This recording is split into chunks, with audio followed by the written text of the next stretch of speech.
सनातन का मीनिंग क्या होता है? सत्य। अभी अभी दिन भर जो सूरज ने जो ज्वाला बरसाई, वो सूरज अब डूब चुका है। ये सूरज डूब चुका है, लेकिन इस अंधेरे को चीर के, इस अंधेरों को पार करके कल आने वाला जो सूरज है वो नया जन्म लेने वाला है। उसी तरह बुद्ध का जो धम्म है, ये विषमतावादी गैर बराबरी वाली जो व्यवस्था है, ब्राह्मणी व्यवस्था जो है, इस व्यवस्था को मिट्टी में गाड़ कर नया जन्म लेने वाली है। तो ये जो सनातन जो धम्म है, ये धम्म का मीनिंग तो आप सभी को मालूम हो चुका है। सनातन का मतलब होता है सत्य। और 24 सितंबर 1873 को इस महाराष्ट्र के भूमि में महात्मा फुले जी ने भी सार्वजनिक सत्य धर्म यानी सार्वजनिक सनातन धर्म की भी स्थापना की थी। मतलब वो बुद्ध का ही धम्म था। तो आज के तारीख में मैं इस देश के ओबीसी लोगों को, ओरिजिनल बुद्धिस्ट कास्ट के लोगों को ये आह्वान करना चाहूंगा कि साथियों, इस भारत देश में राष्ट्रीय लेवल पे और अंतरराष्ट्रीय लेवल पे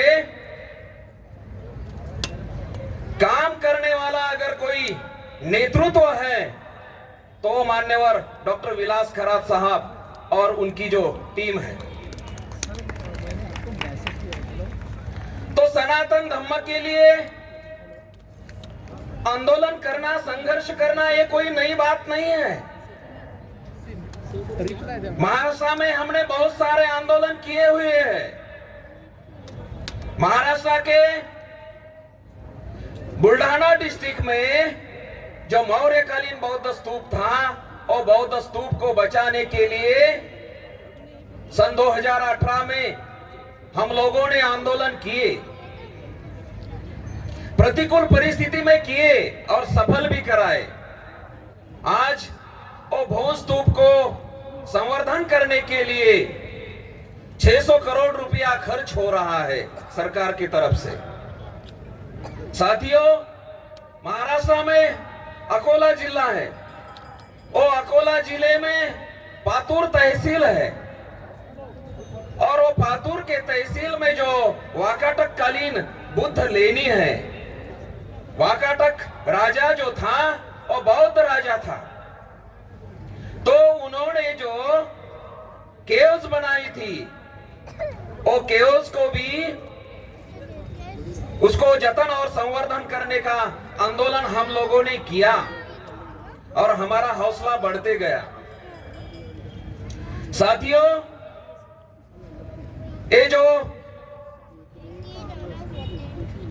बुद्ध भूमि जो है, तथागत बुद्ध को जो ज्ञान प्राप्त हुआ, यानी बुद्ध की जो जन्मभूमि है, सिद्धार्थ, राजपुत्र सिद्धार्थ की जन्मभूमि लुम्बिनी है, और तथागत भगवान गौतम बुद्ध की जन्मभूमि महाबोधि गया है।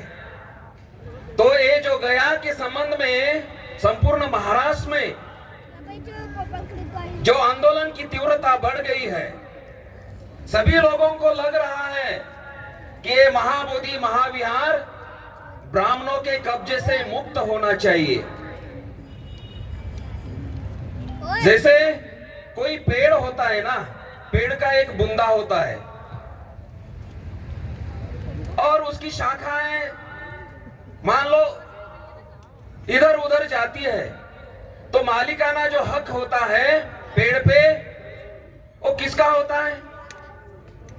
जिसके जमीन में वो पेड़ का जो खोड़ होता है, बुंदा होता है, वो उसका मालिकाना हक होता है। तो ये जो बुद्ध गया है, ये जो बुद्ध गया है, ये बुद्ध गया को हम लोगों ने ब्राह्मणों के कब्जे से अगर मुक्त करने का जी जान से प्रयास किया तो सारी हमारी बौद्ध विरासतें जो है वो हम कब्जे में ले सकते हैं। वो आसान होना बिल्कुल संभव है।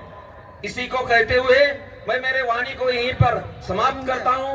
धन्यवाद। जय भीम, नमो बुद्धाय। जय भीम।